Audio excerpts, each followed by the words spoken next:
जय हिंद। कैसे आप सभी? मैं जितेंद्र सोनी स्वागत करता हूं आपका खान ग्लोबल स्टडीज के इस डिजिटल प्लेटफॉर्म पर। आशा है आप सभी लोग अच्छे होंगे, मस्त होंगे, बड़ी ही आनंद के साथ आप अपनी तैयारी कर रहे होंगे। कैसे आपकी तैयारी चल रही है कमेंट के माध्यम से आप हमें बता सकते हैं। साथ ही साथ आपको अपनी सेहत और स्वास्थ्य दोनों के बारे में जानकारी देनी कि सेहत कैसी है, आप सब लोग ठीक है, घर परिवार में सब लोग ठीक है कि नहीं है, इसके बारे में बताइए। गुरुजी व्यंजन को शुरू से प्लीज, व्यंजन को शुरू से, वाह व्यंजन संधि को शुरू से। भाई साहब ऐसा तो मत करिए, ठीक है ना। संधि को बढ़ते बढ़ते छठवां लेक्चर है और छठवें लेक्चर पर आप बोल कि गुरुजी संधि मतलब व्यंजन संधि को शुरू से। चलो कोई दिक्कत नहीं, एक बार हम फिर से इसको देख लेंगे, पैसे की आवश्यकता नहीं है लेकिन कवर होने के बाद, ठीक है अच्छी बात है। आप सभी का स्वागत है। प्रीति जी हमारे साथ है, प्रियंका जी हैं, अलका जी हैं, खुशबू जी हैं, गिरजा जी हैं, सोनी जी हैं, मोहित जी हैं, चांदी जी हैं, आतिश जी हैं, गुरु जी हमारे साथ। गुरुजी एक मोटिवेशन दे दो प्लीज। मोटिवेशन आपके माता पिता से अधिक क्या मोटिवेशन होगा? आपके माता पिता से अधिक क्या मोटिवेशन होगा? कई बार अपनी माता जी को ध्यान से देखने का ही प्रयास करना। एक ऐसी महिला जो समाज में सक्रिय रहकर अपनी भूमिका से समाज को सुधार सकती थी, उसने पूरी जिंदगी किचन में वेस्ट कर दी, पूरी जिंदगी उसने रसोई में वेस्ट कर दी। अब इससे ज्यादा क्या मोटिवेशन? एक ऐसा व्यक्ति, अपने पिताजी को कभी देखना, एक ऐसा व्यक्ति जिसका जीवन एक सीमित आय में हो सकता था, उसने अपना पूरा जीवन अपने परिवार को समर्पित कर दिया। तो क्या आपका हक नहीं बनता कि उनके बुढ़ापे में आप उनको इस पूरे ब्रह्मांड की जितनी भी खुशियां हैं सब उनको देने का प्रयास करें? हक तो हमारा बनता है। एक ऐसी महिला जो समाज में रहकर समाज को सुधार सकती थी, उसने पूरी जिंदगी, आधी से ज्यादा जिंदगी किचन में वेस्ट कर दी। बच्चों के लिए खाना, पति की सेवा, पति के लिए खाना, अभी उसके लिए, कभी किसके लिए, कभी ये त्योहार, कभी वो त्योहार, सारे दिन। एक महिला, एक माँ, एक ऐसी जॉब है जिसकी जिंदगी में छुट्टी होती ही नहीं। हम अगर कहीं बाहर काम करते हैं तो हमारी तो सैटरडे संडे, कभी संडे छुट्टी होती है, लेकिन घर की महिलाओं के लिए तो छुट्टी है ही नहीं। कहाँ है छुट्टी? एक ऐसी महिला जिसने पूरा जीवन कहीं ना कहीं अपने आधे से ज्यादा जीवन किचन में समर्पित कर दिया। तो आपका नैतिक कर्तव्य है इस ब्रह्मांड की सर्वश्रेष्ठ खुशी उनके चरणों में रखने का प्रयास करना। ये किसी भी विद्यार्थी का नैतिक कर्तव्य होना चाहिए। इससे बड़ा मोटिवेशन और क्या ही है साहब, ठीक है। आपके पास 50 तरीके होंगे, गुरुजी नहीं हो रहा, नहीं हो रहा। एक तरीका बस माता पिता के लिए अपना कर्तव्य निभाने का प्रयास करिए। आपका नैतिक कर्तव्य है कि इस ब्रह्मांड की सर्वश्रेष्ठ खुशी जो हो सकती है, सर्वश्रेष्ठ सुविधा जो हो सकती है, वो मेरे माता पिता को मिलनी चाहिए।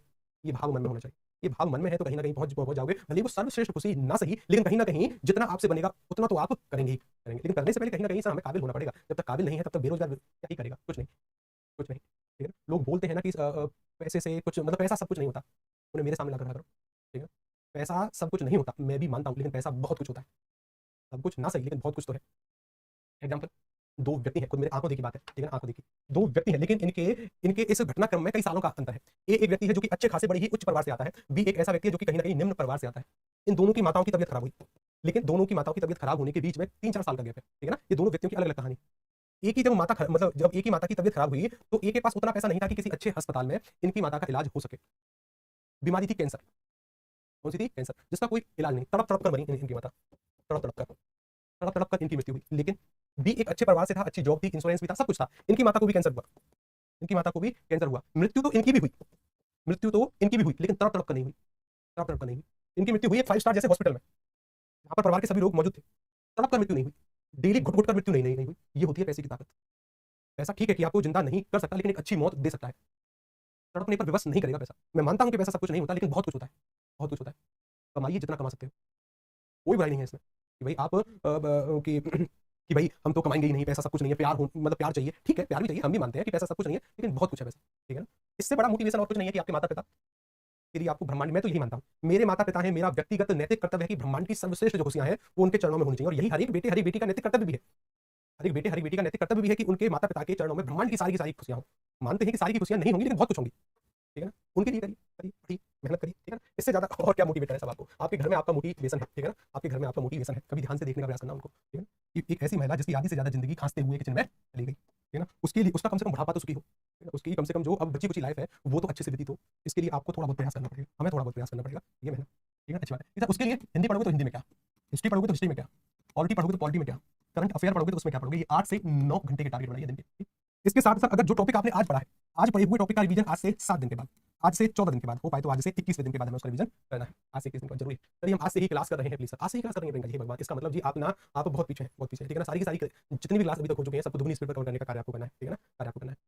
ठीक, चलिए आगे चले। सर ये टॉपिक था जिस पर हमारी गाड़ी जो है 4-5 दिन से अटकी पड़ी है। टॉपिक का नाम क्या है? टॉपिक का नाम है सर संधि। ये एक ऐसा टॉपिक है सर जिस पर जितना समय लगे उतना ही कम है, ठीक है ना। हालांकि आज इसको निपटाने का हम प्रयास करेंगे, आज नहीं तो कल ये पक्का निपट जाएगी अगर आपका सही रहा तो। अगर आज हम थोड़ा सा जल्दी चले ना तो ये टॉपिक आज समाप्त हो जाएगा। क्योंकि सर हमने देख लिया था कि संधि का शाब्दिक अर्थ मेल होता है 3 प्रकार से होती है सर संधि। 3 प्रकार में कौन कौन से? सर एक जो संधि है जिसका नाम है स्वर संधि है सर। कौन सी संधि है? स्वर संधि है, आंसर होती तो है एक स्वर संधि। सर जी एक और संधि होती है जिस संधि का नाम है व्यंजन संधि, सर हमने ये भी पढ़ी है, होती है ना व्यंजन संधि, आंसर होती तो है एक, होती तो थी। सर जी एक और संधि होती है जिसका नाम है विसर्ग संधि। कौन सी संधि है? विसर्ग संधि। तो विसर्ग संधि भी होती है, विसर्ग संधि भी होती है, ठीक है ना। मुझे नोट्स कब मिलेगा? अरे नोट्स आ जाएंगे, क्यों परेशान हो रहे हो नोट्स के लिए, ठीक है ना। नोट्स आपका हक है, नोट्स मेरी जिम्मेदारी है आपको देना, ठीक है ना। लेकिन समझना ये आपका मूल कर्तव्य है, ठीक है ना। लिखा हुआ तो किताबों में ही है, ठीक है। अभी के लिए यहाँ पर फोकस करो पूरा। देखो स्वर संधि, व्यंजन संधि और विसर्ग संधि, ठीक है जी। स्वर संधि, व्यंजन संधि, विसर्ग संधि। यहाँ पर देखने का हमें क्या प्रयास करना है कि स्वर संधि, अगर कोई भी संधि से, मतलब संधि से किसी भी परीक्षा में सवाल आते हैं ना, मेरा व्यक्तिगत मत है कि 90% जिम्मेदारी यही होती है स्वर संधि, जिसको हमने अच्छे से पढ़ा है। कितने भेद होते हैं इसके? सर इसके भेद बताओ जरा, इसके कितने भेद होते हैं?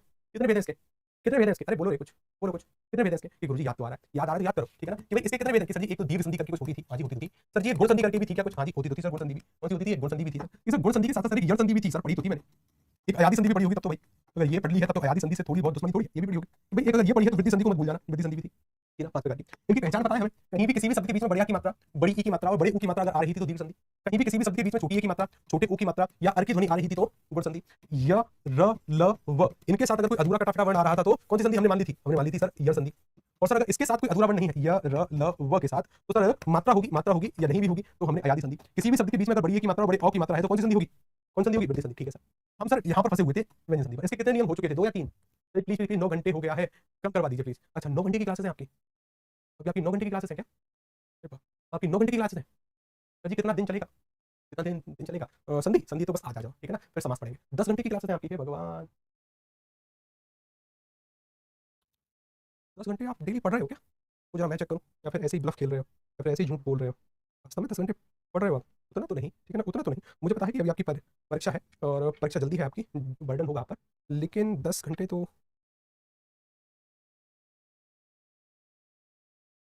इसको बोलते हैं कि क्लास बीच में वो करना, तो माइंड डाइवर्ट हो गया। 1 2 3 4 5 6 7 8 8 क्लासेस है, 8 क्लासेस है, 8 है, 8 तो ठीक है, 8 तो ठीक है, कोई दिक्कत वाली बात नहीं, 8 तो ठीक है। चलो 8 क्लास तो ठीक है ना, 8 तो ठीक है। हम हमें पता है कि रिवीजन का टाइम नहीं मिलता, लेकिन फिर भी निकालो टाइम, निकालो टाइम, जहाँ से टाइम निकाल सकते हो वहाँ से निकालो।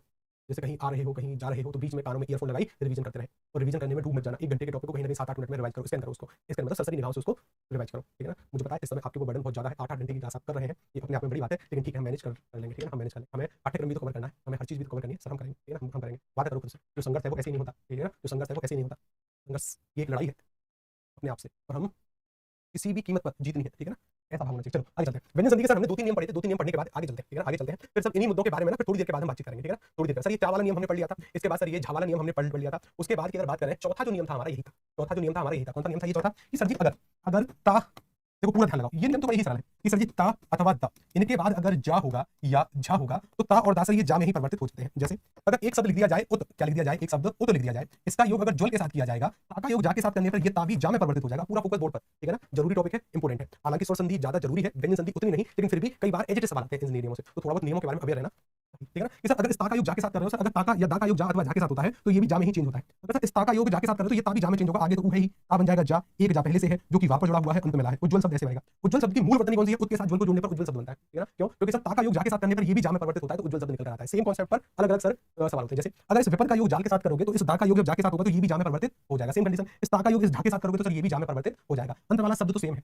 ये उज्ज्वल शब्द दो जाते हैं, ठीक है ना, ये अंत वाला शब्द तो सेम है। उत के साथ झटिका, इस ता का योग झा के साथ करोगे तो सर ये किस में चेंज हो जाएगा? जा में ही। अंतिम वाला शब्द तो बिल्कुल सेम है, ठीक है ना। ये जो जा परिवर्तित हुआ है सर ये ता ही परिवर्तित होकर आता है। अगर सबका योग जन के साथ करोगे तो ता का योग जा के साथ करने पर ये भी किस में परिवर्तित होगा? जा में। जैसे मानकर चलिए 2-3 सवाल बनते हैं। एक सवाल बनता है सर मैंने एक शब्द दिया सज्जन, लिख दिया, एक शब्द लिखा है सज्जन, क्या लिखा है? सज्जन। देखो पहला सवाल बनेगा कि सर हमें बता दो कि संधि का नाम कौन सा है। दूसरा सवाल बनेगा कि संधि का विच्छेद बता दो, संधि का विच्छेद। संधि तो जो संधि का परिवर्तन होता है ना वो शब्द के बीच से हम देखकर प्रयास करते हैं कि यहाँ पर कौन सी संधि, क्योंकि परिवर्तन बीच में ही होता है। जब हमने यहाँ देखा होगा रमा, और रमा के साथ जब ईस का योग किया गया होगा तो पता चला होगा कि यहाँ पर बड़ा आ है, बड़े आ के साथ बड़ी ई जुड़ी गई है, छोटी ए का निर्माण होगा। तो ये जो छोटी ए का निर्माण होगा सर ये शब्द के बीच में होगा, ये सेम रहेगा, आगे वाला ये पीछे वाला सीधी वाला भी सेम रहेगा। परिवर्तन कहाँ होता है? शब्द के बीच में, ठीक। तो हम देखकर बता देते थे छोटी ए की मात्रा है तो सर गुण संधि होगी वहाँ पर, छोटी ए की मात्रा, छोटे ओ की मात्रा और अर की ध्वनि, ठीक। सेम कंडीशन कि सर अगर मुझसे संधि का नाम पूछा जाएगा तो मैंने यहाँ पर बीच में देखा, बीच में मुझे जब स्वर की मात्रा ही नहीं दिख रही तो सर स्वर संधि तो होगी नहीं।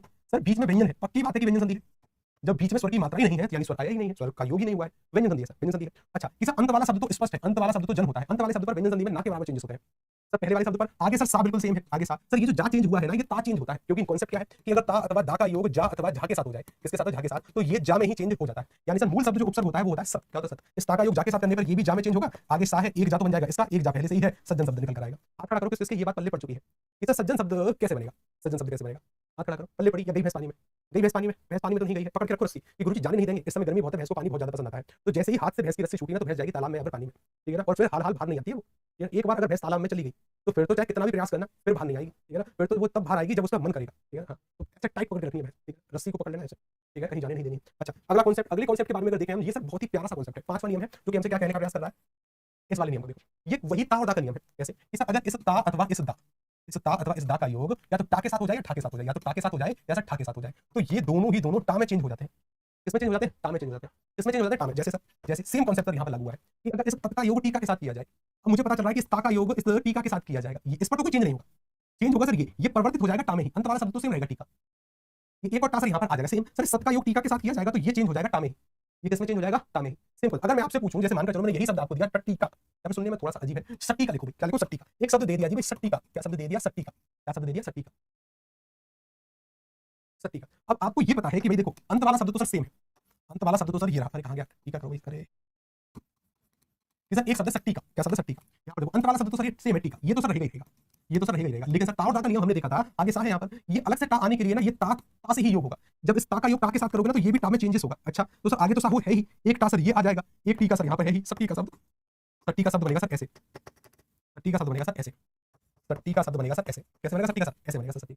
अगर हमसे संधि का नाम पूछता तो सर देखो बीच में व्यंजन संधि है, मतलब बीच में व्यंजन है तो सर यहाँ पर व्यंजन संधि उत्तर आता है व्यंजन, और थोड़ा बहुत तो सर आइडिया हमें होगा कि ता और दा का योग किसके साथ करने पर क्या क्या चेंजेस होते हैं, थोड़े बहुत तो कॉन्सेप्ट हम भी पढ़कर जाएंगे। मतलब अगर ता और दा का योग ता और ठा के साथ होता है तो ता और दा के स्थान पर टा आना स्वाभाविक है। कहने का मतलब ये है कि अगर आपके सामने इस तरीके के शब्द आ जाए, इस तरीके के, तो वहां पर हमें क्या उत्तर करना है, ये टा में ही चेंज करना है। अगला नियम 7वां कि सर अगर फिर से इस ता और दा के बाद डा और ढा आ जाए, क्या आ जाए, इस ता और ढा के बाद डा और ढा आ जाए, डा और ढा आ जाए, तो सर इनका जो योग होगा, इनका अगर इस ता अथवा इस दा का योग डा अथवा ढा के साथ किया जाएगा तो ये भी डा में ही चेंज हो जाएगा, इसमें चेंज हो जाएगा डा में। कैसे सर, सेम कॉन्सेप्ट कि सर इस ता का योग डा के साथ किया गया तो उड्डयन, यहाँ पर समझो कि सर ऐसे आ सकता है, ये बताइए यहाँ पर कौन सी संधि है, कौन सी संधि है, सबसे बड़ा तरीका कि सर यहाँ पर अंत में डयन है, डयन। ये तो है ही रहेगा अंत में, इस समय पूरा ध्यान बोर्ड पर आपका होना चाहिए, पूरा तेरा पूरा। मुझे पता है कि इस समय भैंस छूटने का प्रयास कर रही है, पकड़े रखो उसको तेजी से, ठीक है ना, पकड़े रखो उसको, कि सर जी जाने नहीं देंगे, और यही तो विद्यार्थी का काम है, सीखना, सीख ही रहे हैं कि सर अगर ये डा में चेंज हुआ है, इसके बाद भी डा है तो पक्की बात है सर उत चेंज होकर आया है, ये वाला ता चेंज होकर आया, आगे तो उ सेम ही है, सेम। जब सर हमने उज्ज्वल शब्द पढ़ा था तो हमें पता चला कि ये दो जा आ रहे हैं, तो पक्का ता ही चेंज होकर आया है जा के साथ। सेम कंडीशन से दो डा आ रहे हैं तो इसका मतलब क्या है कि ये ता का योग डा के साथ करने पर ये भी डा में ही चेंज होगा, आगे तो उ है ही, ये ता बन जाएगा डा, एक डयन सर यही पहले से। उड्डयन शब्द ऐसे बनेगा, उड्डयन शब्द ऐसे बनेगा, उड्डयन शब्द कैसे बनेगा, ऐसे बनेगा। आगे चलो एक और कॉन्सेप्ट, फिर से ता और दा का कॉन्सेप्ट, फिर से ता और दा का क्या कॉन्सेप्ट है कि ता और दा के बाद अगर ला का प्रयोग होगा, सर इस ता और दा के बाद अगर ला का प्रयोग किया जाएगा तो ये ता और दा ला में ही चेंज हो जाएगा। जैसे सर इस ता का योग अगर ला के साथ कर रहे हैं तो ये भी ला में ही चेंज होगा, एक और ला सर यहाँ पर आ जाएगा। कि अगर आपसे कोई पूछे कि बताइए भाई उल्लास में कौन सी संधि होगी, बीच में सर व्यंजन आ रहा है, पक्का व्यंजन संधि है, इसका मतलब देखो अंत वाला शब्द तो बिल्कुल सेम है लास, कि सर ये ला तब आ सकता है जब ये उत ला के ही साथ चेंज हो, इस ता का योग ला के साथ करने पर ये भी किसमें चेंज होगा, ला में ही, आगे तो उ है ही सर, एक ता बन जाएगा ये ला, और एक ला तो सर यहाँ पर पहले से ही उल्लास शब्द ऐसे निकल जाएगा, ज्यादातर उल्लास ही परीक्षा में आता है, ठीक है ना। तो ध्यान रखना कि ये ला कब चेंज होगा, कि सर एक कॉन्सेप्ट है हमारा कि ता अथवा दा का योग अगर ला के साथ किया जाएगा तो ये भी ला में ही चेंज हो जाएगा, किसमें चेंज हो जाएगा, ये भी सर ला में ही चेंज। देखो मेरी राइटिंग कितनी अच्छी है, ठीक है ना, राष्ट्रपति जी ने कई बार कहा है कि हे प्रभु इतनी अच्छी अगर आपकी राइटिंग है तो कुछ, मेरी ड्राइंग भी बहुत अच्छी है, शायद अभी तक आपने मेरी ड्राइंग का नमूना देखा नहीं, जिस दिन आप मेरी ड्राइंग का नमूना देखने लग गए उस दिन तो भाई साहब क्या ही करें, डेली फोन आते हैं कि अगर इतनी अच्छी ड्राइंग है और इतनी अच्छी राइटिंग है तो कुछ अवार्ड अवार्ड लेकर हमसे चले जाओ, लेकिन फ्री ही नहीं होता। मैं जिस दिन फ्री होऊंगा ना उस दिन जाऊंगा अवार्ड लेने, जिस दिन फ्री होऊंगा उस दिन राष्ट्रपति भवन जरूर जाना होगा अवार्ड लेने। हाँ, कहीं ऐसा ना हो कि मैं तो जाऊँ कोई प्रमाण पत्र लेने और वहाँ से वहीं से जो उनके सिक्योरिटी गार्ड है तो वही भगा दें कि भाग जाओ, दोबारा आए तो पता नहीं तुम्हारे साथ क्या होगा, हो सकता है ऐसा, ठीक है ना। लेकिन फिर भी मुझे नाज है मेरी राइटिंग पर, है ना, मुझे घमंड है। एक रिसर्च हुई थी, मैं आपको एक आम बात बताऊं, एक रिसर्च हुई थी, उस रिसर्च में कहा गया जिन भी व्यक्तियों की राइटिंग खराब है वह सामान्यतः दुनिया के लीडर होते हैं या बड़ी बड़ी कंपनियों के सीईओ या मालिक होते हैं। सच में कोई मजाक नहीं है, ठीक है ना, कोई मजाक नहीं है। ऐसे व्यक्ति जिनकी राइटिंग खराब हुई है वो ज्यादातर बड़े पदों पर होते हैं, या तो कोई राजनेता होते हैं या कोई पॉलिटिशियन होते हैं या फिर कोई बड़ी बड़ी कंपनियों के सीईओ होते हैं, ठीक है ना। देखो मैंने किस तरीके से लिखा है इसके अंदर ये इस बात का प्रमाण नहीं है कि किसी व्यक्ति के अंदर कितना ज्ञान है। अगर आपके अंदर बहुत ज्ञान है लेकिन लिखा है आपने कैसे भी, ये चयन करने का पैमाना है ही नहीं। जिसकी राइटिंग अच्छी है जरूरी थोड़ी है कि वह इंटेलिजेंट ही होगा, किसने कहा। जिसकी राइटिंग सही नहीं है किसने कहा कि वह इंटेलिजेंट नहीं होगा। अब्राहम लिंकन की राइटिंग खराब थी, महात्मा गांधी की राइटिंग खराब थी, और वो खुद अपनी पुस्तकों में स्वीकारते हैं कि जिसकी राइटिंग खराब है वो सामान्यतः बड़े उच्च पदों पर पहुंचता है। तो हमें तो किसी ना किसी तरीके से अपने आप को सांत्वना देनी होगी। आप में से भी ऐसे विद्यार्थी जिनकी राइटिंग खराब है ना, तो अपनी पीठ पर शाबाश शाबाश शाबाश करो ऐसे कि हम कुछ गिने चुने लोगों में आते हैं, ठीक है ना। हमारा जन्म किसी खास मकसद के लिए हुआ है, ठीक है कि हमारा जन्म किसी खास मकसद के लिए हुआ है। और जिस किसी की भी राइटिंग अच्छी है आप जानो भाई साहब, ठीक है, आप जानो भाई साहब, आप जानो, ठीक है ना। जिनकी राइटिंग खराब है उनका जन्म तो किसी खास मकसद के लिए हुआ है। अब देखो हम इतने ज्यादा प्रताड़ित लोग होते हैं कि कहीं ना कहीं हम करें क्या, किसी ना किसी तरीके से तो अपने आप को सांत्वना देनी होगी। जब घर पर ना, जब जैसे मानकर चलो पिताजी बैठे हैं और उनको एक पेन और पेपर चाहिए किसी व्यक्ति को नंबर लिखने के लिए, और उन्होंने हमसे कहा कि भाई तुम नंबर लिख कर दे दो, फिर बाद में वो बोले कि नहीं नहीं तुम तो छोड़ो, तुम्हारी तो राइटिंग खराब है, तुम लिखोगे कुछ, सामने वाला समझ कोई कुछ लेगा। इससे अच्छा तो यही है कि मैं खुद ही लिख दूं। तो सोचो कितनी गिल्ट फीलिंग होती है। जिनकी राइटिंग खराब है वो समझ पा रहे होंगे कि कहीं ना कहीं वो समाज में कुछ लिखने से बचते हैं, या जब कोई लिस्ट बनती है, जब कोई सामान की लिस्ट बनती है, या फिर जब कहीं पर कोई सार्वजनिक रूप से कुछ लिखना होता है तो वो बचते हैं वहां से। जिनकी राइटिंग खराब है कि भाई हमसे कहे ना कि भाई तुम लिख दो, क्योंकि हमें पता है कि हमारी राइटिंग खराब है, और अगर हमारी राइटिंग खराब है कहीं बेइज्जती ना हो, वो फिर वहां से भागने का प्रयास करते हैं कि भाई हमसे मत कहो भाई साहब, ठीक है हमसे। तो हमें किसी ना किसी प्रकार से तो अपने आप को सांत्वना देनी चाहिए और देंगे भाई साहब, ठीक है ना, जरूरी है, ठीक अच्छी बात। तो उधर जब लास्ट समझ में आ गया, उल्लास हो गया, उल्लास हो गया, उल्लास हो गया, तो उल्लास ही ठीक है बिल्कुल, ठीक है उल्लास ठीक है। अभी ना अभी इस सारे इन सभी के सभी ताओ के नियम को एक जगह में कंपाइल करा दूंगा, लेकिन पहले सभी को एक बार देख लो, ठीक है ना, पहले सभी को एक बार देख लो। एक और ताओ का नियम है, ये ताओ का नियम हमसे ये कहने का प्रयास कर रहा है कि अगर इस ताओ के बाद, इस ता और दा के बाद अगर सर सीटी वाला सा आ जाए, क्या है सीटी वाला सा, तो ये बड़ा ही प्यारा सा नियम है। ये बोलने का प्रयास कर रहा है कि सीटी वाला सा तो सर ये छा में चेंज हो जाता है, और ये चा में चेंज हो जाता है। ये सीटी वाला सा तो बन जाएगा छा, और ये सी और ताओ बन जाएंगे चा। जैसे अगर अगर सर यहाँ पर उत के साथ सिस्ट का योग किया जाए, बड़ा ही अच्छा एग्जांपल कई परीक्षाओं में आया है कि सर इस ता का योग अगर सीटी वाले सा के साथ किया जाएगा ना, तो ता तो चेंज हो जाएगा सर चा में, और सीटी वाला सा चेंज हो जाएगा छा में। इसमें छा में, इसमें छा में एक जगह कंपाइल कराने का प्रयास करता हूँ, परेशान मत हो। देखो इस ता और दा के नियम को यहाँ पर समझो कि सर बहुत बार हमने ता को देखा है, बहुत बार हमने दा को देखा है, ध्यान से समझो। अगर ता और दा के बाद, अगर ता और दा के बाद या तो सर जा अथवा झा का योग हो जाए, इसका योग हो जाए सर, या तो सर जा का योग हो जाए या झा का योग हो जाए, या तो सर जा का योग हो जाए या फिर सर झा का योग हो जाए, तो ये ता और दा सर चेंज हो जाते हैं जा में, इसमें चेंज हो जाते हैं सर, ये भी जा में ही चेंज हो जाते हैं, ये भी जा में ही चेंज हो जाते हैं। लेकिन सर अगर इसी ता और दा का योग अगर हम टा अथवा ठा के साथ कर दें, इसी ता और दा का योग अगर टा और ठा के साथ कर दें तो ये भी सर टा में ही चेंज हो जाते हैं, ता और दा। ठीक, अगर सर इसका योग डा अथवा ढा के साथ कर दें, डा अथवा ढा के साथ कर दें तो ये भी सर डा में ही चेंज होते हैं, ये भी डा में ही चेंज होते हैं, ता और दा, ता और दा। कि सर इसी ता और दा का योग अगर हम ला के साथ कर दें तो ता भी ला में ही चेंज होता है सर, कहाँ पर होता है, ला में ही चेंज होता है। कि सर अगर इसी ता और दा का योग अगर हम सीटी वाले सा के साथ कर दें तो सर ये जो ता है ना, ता ता तो सर चेंज हो जाता है चा में, ये सर ये जो ता है ये चेंज हो जाता है चा में, और सर ये जो सीटी वाला सा है ये चेंज हो जाता है छा में, कहाँ पर छा में, कहाँ पर चेंज होता है, छा में चेंज होता है। ठीक, कहाँ चेंज होता है, कि जैसे सर कि सर अगर यहाँ पर सत के साथ जन का योग किया जाएगा तो हमें पता है ता का योग जा के साथ कर रहे हो, इस ता दा का योग जा और झा के साथ होगा तो सर ये खुद जा में चेंज हो जाएगा, शब्द बन जाएगा सर सज्जन, क्या बन जाएगा, सज्जन। सेम कॉन्सेप्ट कि सर अगर तत् के साथ टीका का योग किया जाएगा तो आप बताओ एक शब्द क्या बनेगा।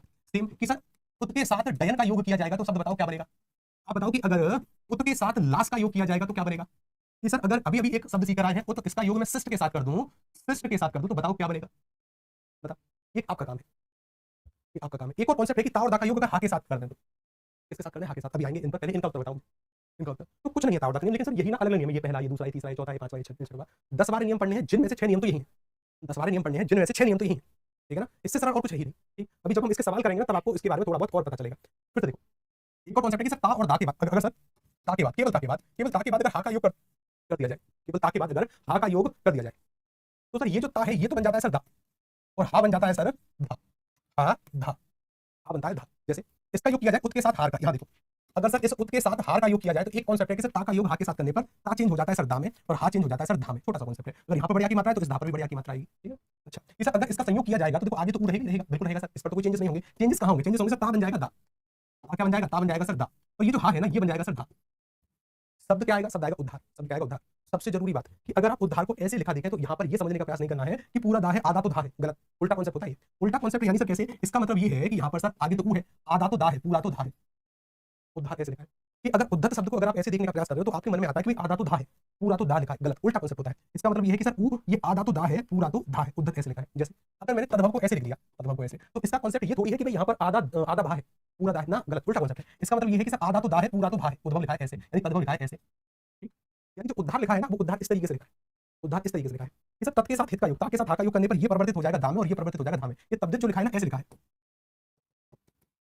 तद्धित, तद्धित, ठीक है ना, ये ऐसे लिखा है कि सर ये तो चेंज हो गया दा में और ये धा में चेंज हुआ। ये कॉन्सेप्ट हाथ खड़ा करो किसके पल्ले पड़ा, मुझे पता है कि इसको समझ पाना ना अच्छे अच्छे की बस की बात है, थोड़ा सा नहीं है, वैसे ज्यादा कठिन भी नहीं है, सरल है, लेकिन थोड़ा बहुत ध्यान लगाने की आवश्यकता है। जो ध्यान लगा सकता है कहीं ना कहीं सिलेक्शन फिर उसका है, क्योंकि वो एक्स्ट्रा मेहनत कर रहा है, ठीक है ना। कि सारी की सारी चीजें ऐसी हो नहीं सकती कि सभी की सॉफ्टवेयर हम बना पाए, ठीक है ना। सॉफ्टवेयर एक हद तक ही काम आती है, एक हद तक। उसके बाद तो विद्यार्थी का नैतिक कर्तव्य सीखना, जब तक विद्यार्थी सीख रहा है तभी तक तो है विद्यार्थी, विद्यार्थी का नाम ही विद्यार्थी का, विद्या का अर्जन करने वाला, तो विद्या को सीख रहा है, विद्या का अर्थ ही है सीखना, ठीक है ना, अच्छी बात है। तो सर इस तरीके से अगर यहाँ पर हम हा को भी जोड़ दें, कहाँ गया जी अपना वो कॉन्सेप्ट जहाँ पर हमने लिखा था, यहाँ पर अगर मैं इस हा को भी ऐड करूँ तो अब सर हमें थोड़ा बहुत क्लियर हुआ। अगर इस ता का योग, केवल ता का योग हा के साथ किया जाएगा तो सर ये जो ता है ना ये परिवर्तित हो जाएगा दा में, और सर ये जो हा है ये परिवर्तित हो जाएगा धा में, ठीक, धा में। ये चीज पहले पड़ी, ये चीज पहले पड़ी, अब भाई साहब अब तो ठीक है, अब तो ठीक है। कुछ लोगों का कमेंट आया नो, नो की जगह ना आप एक स्पेशल बताओ कि कहाँ पर दिक्कत है, तो उसको ना एक बार फिर से हम और बताने का प्रयास करते हैं, ठीक है ना। कि दिक्कत कहाँ है, दिक्कत कहाँ है मतलब कौन से कॉन्सेप्ट में। इसमें आप ना पहला, दूसरा, तीसरा, चौथा, पांचवा, छठवा कोई भी एक नंबर बताओ कि हाँ सर जी फलाने में है दिक्कत, तो एक बार नहीं 50 बार।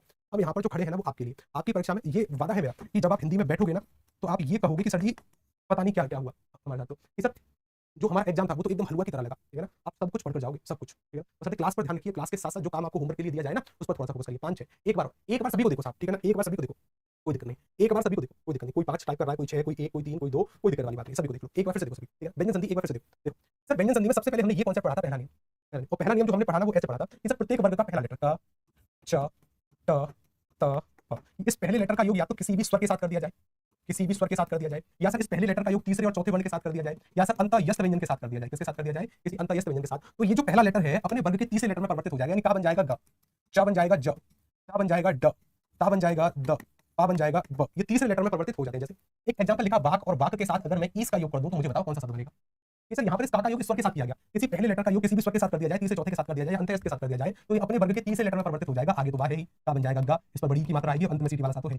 इसलिए मैंने कहा किसी भी शब्द के बीच में अगर तीसरा लेटर आता है तो समझ जाना व्यंजन संधि है। कौन सी संधि है, या तो गा आ जाए, जा आ जाए, डा आ जाए, या दा आ जाए, या बा आ जाए, तो समझ जाना व्यंजन संधि है। इसके तुरंत बाद दूसरा कॉन्सेप्ट जो हमने पढ़ा वो दूसरा कॉन्सेप्ट ये पढ़ा कि यही क, यही च, यही ट, यही त, यही ट, यही त, यही प, इनका योग अगर किसी पंचम वर्ण के साथ हो जाए, पंचम वर्ण मतलब जिसके उच्चारण में नाक से वायु बाहर आती है, इनडायरेक्ट वे में ये कह रहा हूं नासिक के, किसी नासिक के वर्ण से हो जाए जिसके उच्चारण में नाक से वायु बाहर आती है, और सर नासिक से अगर योग होगा तो हमने वर्णमाला में कॉन्सेप्ट सीखा था कि भाई देखो नासिक जो होते हैं ना, का वर्ग का तो होता है सर हमारा अंगा, चा वर्ग का होता है सर य, ता वर्ग का होता है ण, ता वर्ग का होता है सर न, और पा वर्ग का होता है मा। ये पंचम वर्ण है जिनको नासिक कहते हैं। हमें पता है कि इन तीनों से किसी भी शब्द की शुरुआत नहीं होती, इन तीनों से किसी भी शब्द की शुरुआत नहीं, तो शब्द की शुरुआत में तो आएंगे नहीं, यानी सर इनका योग इनके साथ होगा ही नहीं, क्योंकि इनसे कोई शब्द ही नहीं बनेगा। कहने का मतलब ये है कि इनका योग इन दोनों के साथ होगा, इन दोनों के साथ। अगर इनका योग ना और माँ के साथ होता है तो सर ये अपने वर्ग के पंचम वर्ण में ही चेंज हो जाते हैं। ये बन जाता है अय्या, ये बन जाता है सर ण, ये बन जाता है सर न, और ये बन जाता है मा। ये चीज हमने सीखी थी। कहने का मतलब जैसे एक कॉन्सेप्ट लिखा जी मैंने सत, का सत, इसका योग अगर मैं मार्ग के साथ कर दूं तो, कहने का मतलब सर इस पहले लेटर का योग इस अनुनासिक के साथ कर दूं तो, इस पंचम वर्ण के साथ कर दूं तो, इस पंचम वर्ण के साथ, तो मतलब ये होगा कि सर सात तो सेम रहेगा, इस ता का योग इस पंचम वर्ण के साथ करने पर ता अपने वर्ग के पंचम लेटर में बदल जाएगा, यानी ये बन जाएगा ना। अंत में मार्ग तो है ही, अंत में मार्ग तो है ही। किसी भी शब्द के बीच में अगर पंचम वर्ण आता है तो समझ जाना कौन सी संधि होगी, व्यंजन संधि।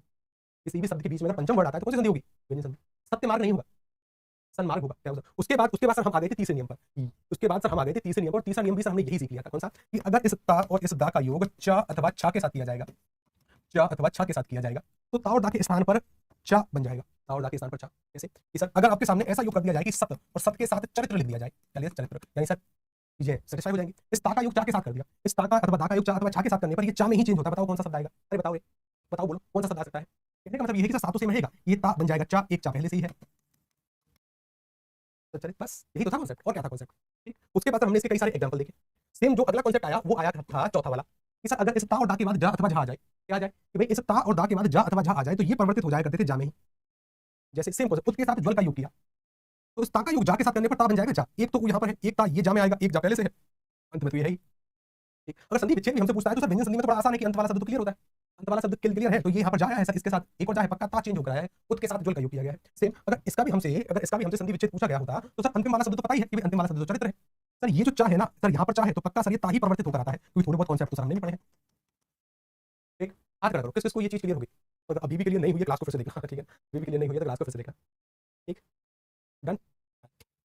सर जी हिंदी सब्जेक्ट कब खत्म होगा, आज करते हैं, इसी बात कर रहे हैं सर जी, हो जाएगा रखने से हो जाएगा। सर जी लिखना भी पड़ेगा, क्या करोगे लिखकर, क्या करोगे लिख भी मैं ही दूंगा, ठीक है ना, लिख भी मैं ही दूंगा। बड़े खतरनाक इंसान हो भाई साहब, ठीक है ना, गुरु जी लिखना भी पड़ेगा क्या, हे भगवान, ठीक है, बड़े खतरनाक इंसान, सच में बड़े खतरनाक और बड़े ही प्यारे इंसान हो आप सभी, बहुत प्यारे इंसान, बहुत प्यारे इंसान। आपके ऊपर ना मैंने पहले भी कहा टिकट होनी चाहिए, ऐसे थोड़ी ना, ऐसे अगर आपके कमेंट किसी को पढ़ने हैं तो उसकी एक टिकट होनी चाहिए, ऐसे थोड़ी नहीं। फनी फनी बातें होती हैं भाई साहब, पूछो मत कि सर जी आज मेरे भैंस के बर्थडे की शादी हो गई, ऐसे ऐसे कमेंट मैंने पढ़े हैं कि गुरुजी आज हमारे भैंस के बर्थडे की शादी हो गई, अच्छा गुरुजी लेकिन हमारी नहीं हुई, अच्छा ये बड़ा दुख है भाई साहब, छुट्टी करा दीजिए। अरे क्या करोगे छुट्टी का, पढ़ लो, देखो ना आ जाओ आ गया आ गया, ठीक है आ गया। उसके बाद एक और नियम देखा, हाँ, ये वाला जा वाला हो गया। जाके बाद जो पांचवा अपना नियम था ना, सेम कॉन्सेप्ट था कि अगर ता और दा का योग, अगर ता और दा का योग डा अथवा ढा के साथ हो जाए, किसके साथ हो जाए, या अच्छा ये टा अथवा ठा है, ये टा अथवा ठा है, अगर टा अथवा ठा के साथ हो जाए तो सर ये जो ता अथवा ठा है ना, ये टा में ही चेंज हो जाए। गुरुजी आपका कब होगा सर जी, मुझे संधि पढ़ना बहुत अच्छा लगता है, अच्छी बात है, आपसे लीजिए पढ़नी भी चाहिए, ठीक है ना, पढ़नी भी चाहिए संधि, ठीक है। संधि को अगर डायरेक्ट कॉन्सेप्ट के साथ अगर हमने पढ़ा ना तो कहीं ना कहीं फिर दिमाग का हलवा होना तय है। तो जी आपका डांस बहुत मस्त है, मेरा डांस बहुत मस्त है, तुम ना तुम उस वीडियो को इधर से उधर मत करना, मैं आज उसको काट ही दूंगा वीडियो को वहां से, ठीक है ना। हमारी एक छोटी सी भतीजी का बर्थडे था तो वो बोली कि चाचू चाचू प्लीज डांस करो ना, डांस करो ना। अब भाई साहब हमें तो डांस वांस आता नहीं है, डांस नहीं आता, जितना आता था वो किया, और वो वीडियो तुम्हारे हाथ पता नहीं कैसे लगी, वो वीडियो तुम्हारे हाथ पता नहीं कैसे लगी। आज ही अकाउंट प्राइवेट करूंगा, ठीक है ना, उसको फैला मत देना, ठीक है ना। तो वो एक छोटी सी बच्ची के बस मन रखने के लिए बात वहां पर होती, और कुछ नहीं, ठीक है, अच्छी बात है। आगे चलो, ये हो गया कि अपना छठवा छठवा सेम कॉन्सेप्ट है कि ता और दा का योग डा और ढा के साथ किया जाएगा तो ये डा में ही चेंज होता है सर। जैसे उत का योग रैन के साथ उड्डयन, और भी शब्द हो सकते हैं, सेम कॉन्सेप्ट क्या है, उड्डयन हो गया, उड्डयन के साथ फिर सातवां सातवां सातवां देखो, सातवां देखो, सातवां देखो यहाँ पर ता और डा के साथ अगर ला का योग कर दिया जाए तो सेम सर ता और डा ला में ही चेंज होते हैं। जैसे अगर आपसे ज्यादा तो ये शब्द आता है, उल्लेख आता है, उल्लंघन आता है, उल्लास भी आता है, तल्लीन भी आया है, ठीक है ना, ये कई शब्द रिपीट होते हैं कि अगर उत के साथ लास का योग करें, उत के साथ लंघन का योग करें, सर ता का योग ला के साथ करने पर ये ला में ही चेंज होगा। एक लंघन तो है ही पहले से, एक और ला, ये आ जाएगा, काफी अच्छी बात है ना। तो जी अच्छी बात है, तो गुस्सा कैसे हो रहे हो भाई साहब, तो यहाँ जाओ, इसे सेम कॉन्सेप्ट कि अगर इसी ता और दा के बाद सीटी वाले सा का अगर प्रयोग कर दिया जाए तो सर ये जो ता और दा है ना, ये ता और दा सर ये चेंज हो जाते हैं चा में, और सीटी वाला सा चेंज हो जाता है छा में। जैसे कि सर अगर यहाँ पर देखा जाए कि इस सत का योग शासन के साथ करूंगा तो ता का योग सीटी वाले सा के साथ करने पर ना ये चेंज हो जाता है चा में, और ये जो सीटी वाला सा है ये चेंज हो जाता है छा में, इसमें हो जाता है छा में। सेम कॉन्सेप्ट है, बिल्कुल उसी तरीके से लागू हुआ है, सेम कॉन्सेप्ट। इस इस ता का योग देखो, ये श्वास ना ऐसे लिखा है, ये श्वास ऐसे लिखा है, ये आधा सीटी वाला सा है और फिर वा वजन वाला वा है। इस ता का योग अगर सीटी वाले सा के साथ करोगे तो ता तो चेंज हो जाएगा सर चा में, और सीटी वाला सा चेंज हो जाएगा सर छा में, सेम कॉन्सेप्ट। एक और था कि सर अगर इस ता और दा का योग हाथ से हाथी के साथ कर दिया जाए, इस ता का योग अगर हाथी के साथ कर दिया जाए तो ये जो ता है ये तो चेंज हो जाता था दा में, और ये चेंज हो जाता था धा में, बस। जैसे उत के साथ हथ का योग करने पर ऊ तो रहेगा ही रहेगा, साथ के साथ ऊ तो रहेगा ही रहेगा, ये ता बन जाएगा दा और ये हा बन जाएगा धा, तो सर उद्धत शब्द बनेगा, क्या बनेगा, उद्धत, जो कि बिल्कुल सेम ऐसे लिखा है, ठीक है ना। इसका मतलब ये है आधा दा है और पूरा दा है, ठीक है, उद्धत शब्द बनेगा, ठीक, उद्धत शब्द बनेगा। देखो हमारे कंप्यूटर जी ने comment, dear student your one time comment is enough for teachers, kindly don't spam. ऐसे परमानेंट भाई साहब, कंप्यूटर जी हिंदी की क्लास में किसी को ब्लॉक नहीं करना है, इनको पूरी आजादी है कुछ भी करने की, ठीक है ना। आप पूरी तरीके से स्वतंत्र हो, ठीक है ना, आपको मेरा वादा है हिंदी की क्लास में आपको कोई ब्लॉक नहीं करेगा, कोई भी ब्लॉक नहीं, आपको जो मन है वो करिए, जो मन है वो, ठीक है ना। क्योंकि क्या है कि दिल खुलना चाहिए, कई बार क्या है कि सर हम शुरू से 6-7 घंटे पढ़े हैं, पढ़ने के बाद ना कहीं किसी से कुछ कहना पड़ता है, कुछ सुनना पड़ता है, ठीक है, स्वतंत्र हो आप पूरी तरीके से। एक सिंगल विद्यार्थी हिंदी की क्लास में ब्लॉक नहीं होगा, इसकी जिम्मेदारी मेरी, ठीक है ना। बस आप आनंद से पढ़िए, आनंद से पढ़िए, ठीक है ना, आनंद से पढ़िए, ठीक। आगे चलो आगे चलो आगे चलो। अगर मैं आपसे यहाँ पर पूछूं कि उदाहरण शब्द की संधि विच्छेद मुझे बताओ, तो वही कहे तो ये समझ रहा है कि उद्धरण लिखा कैसे है कि सर आधा दा है, फिर सर यहाँ पर धा है, उद्ध फिर सर हरण जोड़ा गया है। अरे नहीं ये फिर हाँ क्यों आएगा, उद्धरण आएगा उद्धरण आएगा, कैसे आएगा? ये फिर यहाँ पर हाँ नहीं होगा, ठीक है, फिर यहाँ पर हाँ नहीं होगा। कहने का मतलब ये है कि सर यहाँ पर दा है और धा, ये परिस्थिति कब हो सकती है? सर ये दा में ना ये उद ही चेंज हो कराता है और धा तो सर हाँ चेंज हो कराता है हरण। उद के साथ हरण का योग करने पर उद्धरण शब्द बनता है, सेम पद्धति। सर ता का योग हा के साथ करने पर ये बन जाएगा दा और ये चेंज हो जाएगी धा में। जैसे पा यहाँ पर है, ता का योग हा के साथ कर रहे तो ता चेंज हो जाएगा किसमें? दा में, और हा चेंज हो जाएगा धा में, और अंत में तो ती है ही। पद्धति शब्द ऐसे बना है, पद्धति पता है ना कैसे लिखा है? यहाँ पर पा ये है, आधा दा है, फिर दा है, फिर ती है, ठीक है ना? पद्धति ऐसे ये शब्द लिखा गया है, पता चला? जी कंप्यूटर जी बहुत ब्लॉक करते हैं। कई सारे विद्यार्थियों का मैसेज अलग अलग क्लासेस में आता है कि सर जी प्लीज ब्लॉक करा दो। कभी ना आप एक काम करना, जो पिछली क्लासेस है ना उनके कमेंट पीछे से खोल कर देखना, सभी में ऐसे कमेंट होते हैं सर जी प्लीज अनब्लॉक करा दो, हम कमेंट नहीं कर रहे, हम कमेंट कर ही नहीं पा रहे। वो शक्ति मेरे पास है, ठीक है ना, लेकिन उसके लिए हमें आपकी स्टूडेंट आईडी चाहिए, आपकी जीमेल आईडी नहीं, आपकी स्टूडेंट आईडी का एक नंबर होता है, जैसे 1 2 3 4 5 6 ऐसा कोई 5 6 अंकों का नंबर आपका होता है। हमें वो नंबर चाहिए बस आपका, ना तो आपका नाम चाहिए ना कुछ चाहिए। अपने एप्लीकेशन पर खोजिए, जो भी बच्चे ब्लॉक है अपने एप्लीकेशन पर खोजिए कि आपका स्टूडेंट नंबर क्या है, ठीक है ना, उसको फिर किसी भी क्लास के अंत में कमेंट करके चले जाना, हम एक जगह सभी को एकत्रित करेंगे और सभी को एक साथ अनब्लॉक, ये जिम्मेदारी मेरी। लेकिन आपकी जीमेल आईडी नहीं चाहिए, स्टूडेंट आईडी चाहिए, ठीक है ना, स्टूडेंट आईडी मतलब आपका एक नंबर होगा आपके एप्लीकेशन पर, जो भी बच्चे ब्लॉक है वो जरा ध्यान देंगे, ठीक है ना। अच्छी बात, आगे चलो। उसके बाद एक और नियम है, एक और नियम, ये नियम थोड़ा सा जरूरी है, यहाँ से कई बार सवाल बने। देखो 10वां नियम है इस नियम को देखो कि सर छा के पहले यदि कोई स्वर हो, अगर इस छा के पहले यदि कोई स्वर हो, अगर इस छा के पहले यदि कोई स्वर हो, इसके पहले स्वर ही है, देखो ये रा ऐसे है, इसके बाद छोटी है, इस छा के पहले यदि कोई स्वर हो, इस छा के पहले यदि कोई स्वर हो, तो सर ये छा जो होगा ना ये चा और छा में रूपांतरित हो जाता है, यानी अलग से चा का आगमन हो जाता है। इस स्वर का योग व्यंजन के साथ करने पर स्वर संधि मतलब व्यंजन संधि बनती है। सेम कॉन्सेप्ट क्या कि भाई इस छादन का योग अगर आ का योग छादन के साथ किया जाए, छा से पहले स्वर है, ठीक है सर, तो यहाँ पर अलग से चा का आगमन हो जाएगा। Same concept. परी के साथ छेद का योग किया जाएगा तो सर इस छा से पहले एक स्वर है, तो कहीं ना कहीं क्या होगा, यहाँ पर चा का आगमन हो जाएगा। इस चा से पहले सर छोटी ई है, तो सर यहाँ पर चा का आगमन हो जाएगा। मोस्ट इंपोर्टेंट नियम है, सर्वाधिक व्यंजन संधि यहीं से सवाल पूछती है, या उज्ज्वल से या उल्लेख से, ठीक है ना, ठीक है ना। डन डन डन, बहुत अच्छी बात है कि सर छत्र का योग छाया के साथ किया जाएगा। तो सेम छा से पहले सर क्या है, कोई स्वर है क्या? यहाँ पर कोई स्वर है, बिल्कुल स्वर है। देखो ये जो त्रा जब हमने वर्णमाला में पढ़ा होगा तो ऐसे पढ़ा होगा कि सर ये जो त्रा है ना ये ता के साथ रा को जोड़ने से बना है, और ये जो रा है ना सर ये रा भी ऐसे लिखा हुआ है, इस पर भी छोटा आ है अंत में, ठीक है। तो कहीं ना कहीं यहाँ पर भी क्या आएगा, अंत में छोटा है, इस छा से पहले छोटा है, इस छा से पहले छोटा है। अगर छा से पहले कोई भी स्वर हो तो सर ये यहाँ पर चा का आगमन हो जाता है। इंपोर्टेंट नियम है, ध्यान रखिएगा। अगला नियम है केवल आपका होमवर्क, अगला नियम है आपका होमवर्क, इसको आप घर से पढ़ेंगे और फिर कल हम क्या करेंगे, कल इसके कुछ सवाल करेंगे और विसर्ग संधि पढ़ेंगे। कल क्या करेंगे, कल पढ़ेंगे विसर्ग संधि, कल एक और क्लास होगी इसकी, ठीक है ना, एक और क्लास होगी। और ये भी नियम आपका होमवर्क का है, ये भी नियम आपका होमवर्क का है। दोनों सरल नियम है, समझ में आते हैं तो अच्छी बात है, नहीं तो कल इसको मैं एक बार कवर करा दूंगा, ठीक है, परेशान होने की आवश्यकता नहीं है, लेकिन फिर भी खुद से थोड़ा बहुत प्रयास करना पड़ेगा कि लिखा क्या है, क्या मैं इसको समझ पा रहा हूँ क्या नहीं, ठीक है। इसके साथ फिर हम पढ़ेंगे विसर्ग संधि, क्या पढ़ेंगे, फिर हम पढ़ेंगे विसर्ग संधि। कुल मिलाकर 13 नियम यहाँ पर पढ़ने, फिर एक बार कंप्लीट टेस्ट इसका कर लेंगे, क्या कर लेंगे, कंप्लीट टेस्ट। यहाँ पर स्वर संधि के भी, व्यंजन संधि के भी और विसर्ग संधि के भी सवाल होंगे, ठीक। अब पूछो अपने अपने सवाल। तो छुट्टी छुट्टी छुट्टी, गुरुजी आपकी बेटी का नाम क्या है? बेटी का नाम है श्यामा, क्या नाम है? श्यामा। को इतनी शैतान है पूछो मत, ठीक है ना। श्यामा नाम है, श्यामा। और श्यामा शब्द का अर्थ दो होते हैं इसके अर्थ, एक होता है कोयल, श्यामा कोयल को कहते हैं, और श्यामा राधा जी का पर्यायवाची है, राधा राधा जी का पर्यायवाची है, ठीक है ना। तो उन्हीं के नाम से प्रेरित होकर उसका नाम रखा श्यामा, श्यामा। बड़ा सोचा कि क्या रखें क्या रखें क्या रखें, उसके बाद एक नाम फाइनल हुआ श्यामा। और कोई यदि पाकिस्तान से युद्ध किया जाए भाई साहब मैं भी तैयार हूँ, मैं भी जाऊँगा। यहाँ पर कोई भी इंस्टा आईडी शेयर नहीं करेगा, क्यों? क्योंकि हमारे कंप्यूटर जी थोड़े से सख्त इंसान है, ठीक है, सख्त वाले एकदम एकदम। क्योंकि अगर उन्होंने इंस्टा आईडी देखी ना तो कहीं ना कहीं दिक्कत हो सकती है सभी के लिए, ठीक है। तो इंस्टा आईडी कुछ यहाँ पर पेश नहीं करनी है, ना अपनी ना किसी और की, ठीक है। फिर मिलते हैं आपसे। गुरुजी आपकी शादी होगी? अरे भाई साहब बिना शादी के बच्चे होंगे होंगे मेरे, कैसी बात कर रहे हैं आप, ठीक है ना। मेरी बेटी है जो कि 1 साल 4 महीने की है अभी, 1 साल 4 महीने की होने को आई है। लेकिन मिलते हैं आपसे कल वाली क्लास में, बड़े खतरनाक लोग भाई साहब, ठीक है। मैं तो पहले ही बोल रखा है टिकट विकेट होनी चाहिए तुम्हारे ऊपर कुछ ना कुछ। चलिए इससे इसरो का एग्जाम निकल जाएगा। देखिए इसरो के एग्जाम में जहाँ तक मुझे पता है कुछ सीमित एग्जाम में जहाँ पर हिंदी आती है, लेकिन अगर हिंदी के इन्हीं टॉपिकों से सवाल आता है तो हाँ बिल्कुल सही है। लेकिन अगर इनके अलावा भी अगर कोई टॉपिक है तो पहले ना मुझे उसका पाठ्यक्रम देखना पड़ेगा, ठीक है ना, पहले मुझे उसका पाठ्यक्रम देखना पड़ेगा, फिर उसके बाद मैं कुछ ना कुछ बोल पाऊंगा। फिर मिलते हैं।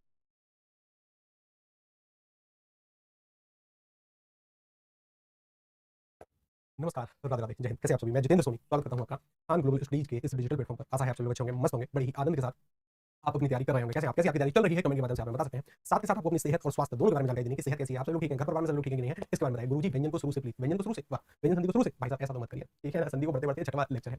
और